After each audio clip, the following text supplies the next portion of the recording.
has talked about the Aaron Rodgers deal. I don't think there needs to be anything else said about that, especially with some of the players we have on the roster also. I don't think anything has to be said about that. And I'm excited. I'm excited for the forward thinking of this group and what we're going to do as a team. So we're here to win now, and we're looking forward to it. So any questions? Steve Wilkes, just talk about what he brings as a defensive coordinator. How did you land on him being your defensive coordinator? Listen, Steve's been a guy that I've been knowing for a while. Great defensive mind.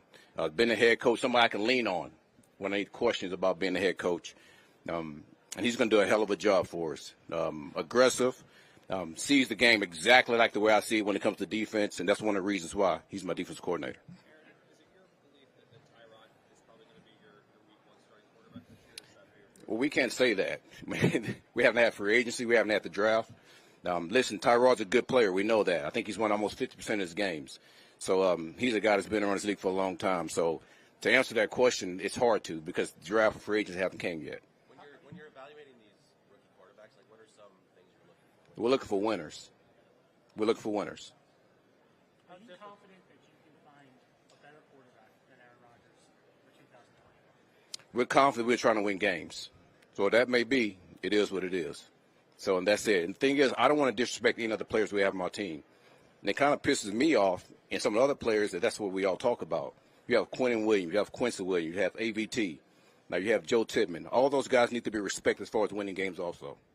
You mentioned Quentin when the move was made with Aaron, who was a little critical. He said basically head for another rebuild. Yeah.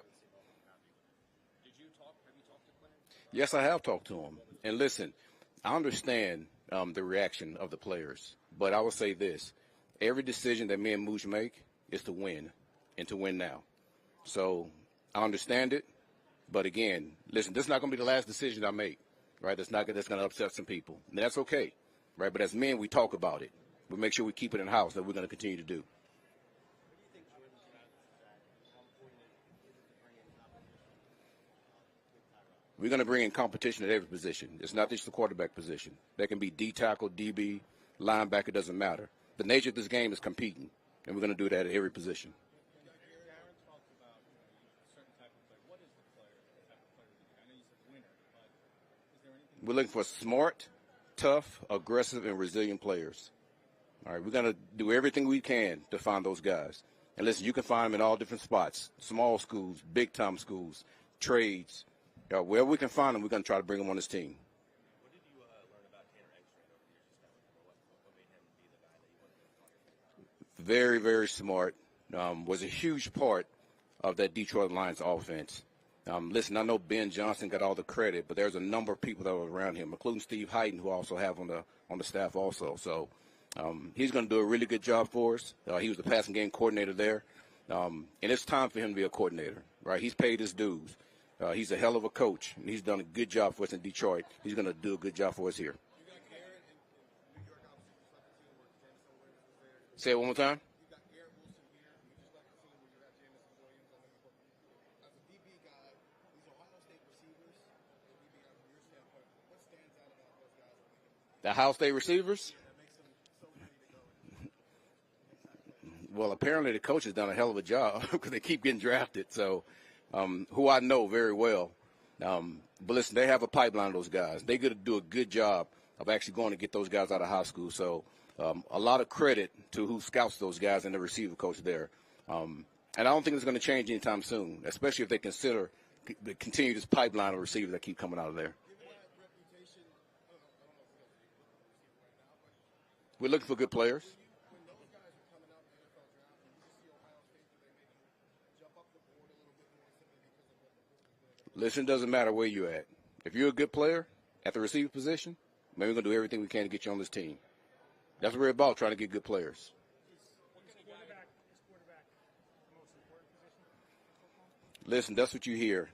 But listen, every player on our team is important to us. Again, I don't want to disrespect anybody on our team by just talking about the quarterback. Again, and I've already named those names of the guys, right? But obviously, quarterback is an important position. But listen, everybody on our team is important.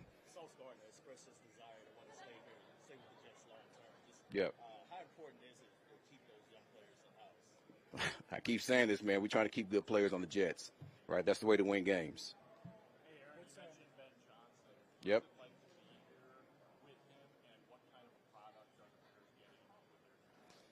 Listen, Ben's he's a very, very smart man.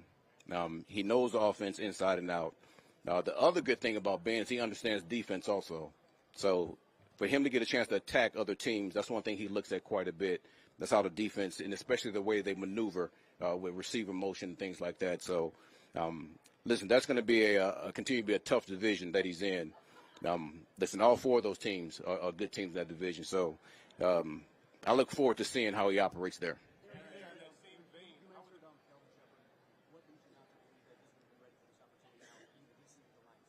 Listen, Kel's been a guy I've been mentoring for a while. He's tough. He's gritty. He understands ball from a number of different perspectives. And listen, I just totally have a lot of confidence in that man. And I think he's going to do a hell of a job. Listen, he's a big man that understands D-line play, but he's a very gentle man also. So I think the player is going to be able to relate to him really, really well. And he's very smart. So for him getting a chance to call it, I can see him doing that. He's going to do a good job. Aaron, you talk about good players. Yep. Adams has been a pretty good player in the NFL. Yes, he has. Obviously, there's a business component with his salary. Do you want him to be on the Jets for 2025? Listen, he's on the team right now, and we got to continue to have conversations about how we're going to move in that direction. But listen, again, we're in the business of collecting good players, and we'll see how that goes moving forward.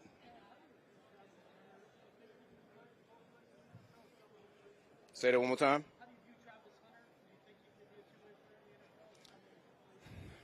Listen, there's a couple of guys that have done it, not at the standard that he's done it in college. But listen, he's a hell of a player. I don't want to take anything away from his skill set at either position. But he's a guy that's done a really good job in college. And to play that many plays goes to show just how much in shape that he is and the amount of work that he does in the offseason to have his body in position and ready to play. So it's hard to say. I'll tell you what, when we start to take a look at him, we'll see exactly where he fits when it comes to us, if we have a chance to get the player. But a lot of respect for what he's done.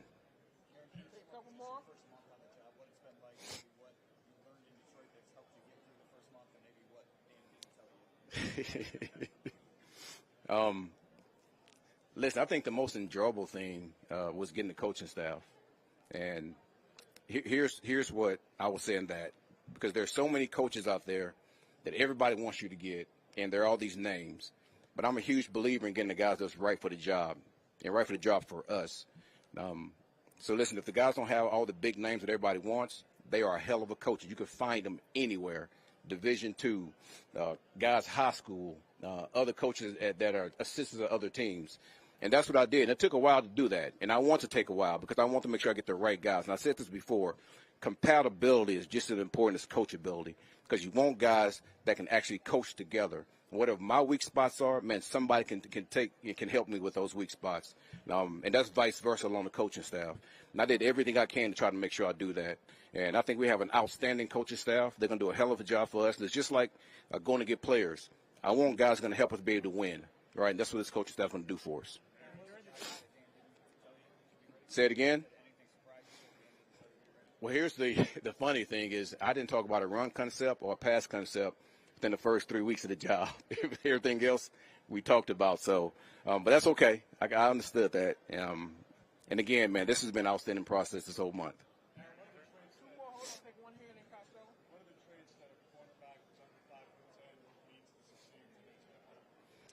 One of the traits?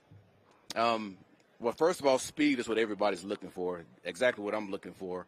The vertical jump is important when you're 5'10". Arm length is important when you're 5'10". And more than anything, just your competitive nature. Right? It's one thing that when you watch a player, you be able to judge the heart and how hard he competes.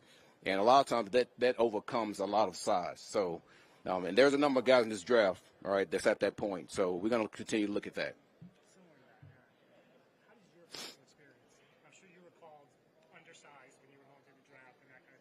Yeah. How's your experience, color, how you view height, weight, speed, traits that you talk about during the draft process? Listen, I look for guys that love football. I look for guys that are highly competitive. And I look for guys that endear themselves to their teammates. And those are some of the things that you just don't be able to scout. but you really have to dig in and find out who the player is. And when you have those qualities, man, it overcomes a lot of things. So we continue to look for those things. And, man, just the competitive spirit of any man that goes up there and play, like, overcomes a lot. And that's what we look for. Thank you, everyone. Yeah.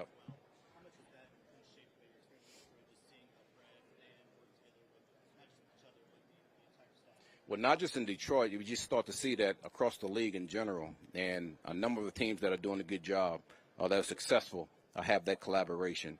And plus the communication with that also helps you make better decisions. And me and Mooj have been doing a really good job of that.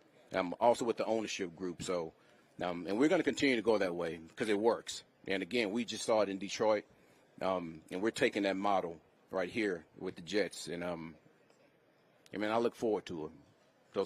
That communication with Mooj.